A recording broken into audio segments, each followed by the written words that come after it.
ಬಳ್ಳಾರಿ ಉತ್ಸವದ ಮೊದಲೇ ಆಗಿ ತಮಗೆಲ್ಲ ಬಳ್ಳಾರಿ ಹಂಪಿ ಉತ್ಸವದ ಶುಭಾಶಯನ ಕೋರಕ್ಕೆ ಬಯಸ್ತಾ ಇದ್ದೀನಿ.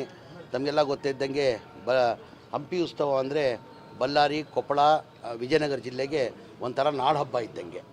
ಪ್ರತಿ ವರ್ಷ ನಾವು ಅದ್ಧೂರಿಯಾಗಿ ಹಂಪಿ ಉತ್ಸವನ ಆಚರಿಸ್ಕೊಂಡು ಬರ್ತಾಯಿದ್ದೀವಿ.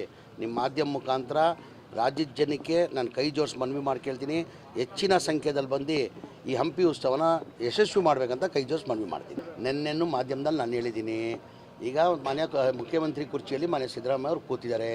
ಈಗ ಸಿದ್ದರಾಮಯ್ಯಗೆ ಬದಲಾವಣೆ ಮಾಡಬೇಕಾದ್ರೆ ನಮ್ಮಿಂದ, ನಿಮ್ಮಿಂದ, ನಾಗೇಂದ್ರ ಸಾರಿಂದ ಸಾಧ್ಯ ಇಲ್ಲ, ಹೈಕಮಾಂಡಿಂದ ಮಾತ್ರ ಸಾಧ್ಯ. ನನ್ನ ಅಭಿಪ್ರಾಯ ನಾನು ಹೇಳ್ಕೊಳ್ಬೋದು. ನನ್ನ ಅಭಿಪ್ರಾಯ ಈ 28ವರೆಗೂ ಸಿದ್ದರಾಮಯ್ಯ ಅವರೇ ಮುಖ್ಯಮಂತ್ರಿ ಆಗಿರ್ತಾರಂತ ನನ್ನ ಅಭಿಪ್ರಾಯ. ಆದರೂ ನಮ್ಮ ಪಕ್ಷ ಹೈಕಮಾಂಡ್ ಪಕ್ಷ. ನಾವು ಹೈಕಮಾಂಡ್ ಗೆರೆ ಹಾಕಿದ್ದು ನಾವು ಯಾರೂ ಗೆರೆ ದಾಟಲ್ಲ. ಅವ್ರು ಬದಲಾವಣೆ ಮಾಡಬೇಕಾದ್ರೆ ಹೈಕಮಾಂಡ್ ಮಾಡಬೇಕಾಗಿರೋದು, ನೀವು ಮಾಡೋಕ್ಕಾಗಲ್ಲ. ಅಂದರೆ 28 ಚುನಾವಣೆ ಯಾರ ನೇತೃತ್ವದಲ್ಲಿ ಹೋಗ್ತಾರೆ? ಈಗ ನಮ್ಮ ನಾಯಕರು ಸಿದ್ದರಾಮಯ್ಯ ಅವ್ರ ನೇತೃತ್ವದಲ್ಲೇ ಹೋಗೋದು. ಸಿದ್ದರಾಮಯ್ಯ ನೇತೃತ್ವದಲ್ಲೇ ಅವ್ರು ನಮ್ಮ ನಾಯಕರಾಗಿದ್ದಾರೆ. ಈಗ ನಾನು ಹೇಳಿಲ್ಲ ಸರ್, ಏನಿದ್ರು ನಮ್ಮ ಪಕ್ಷ ಹೈಕಮಾಂಡ್ ಪಕ್ಷ. ಹೈಕಮಾಂಡ್ ಹೇಳ್ತಾರೆ, ಅದಕ್ಕೆಲ್ಲ ನಾವು ಬದ್ಧ.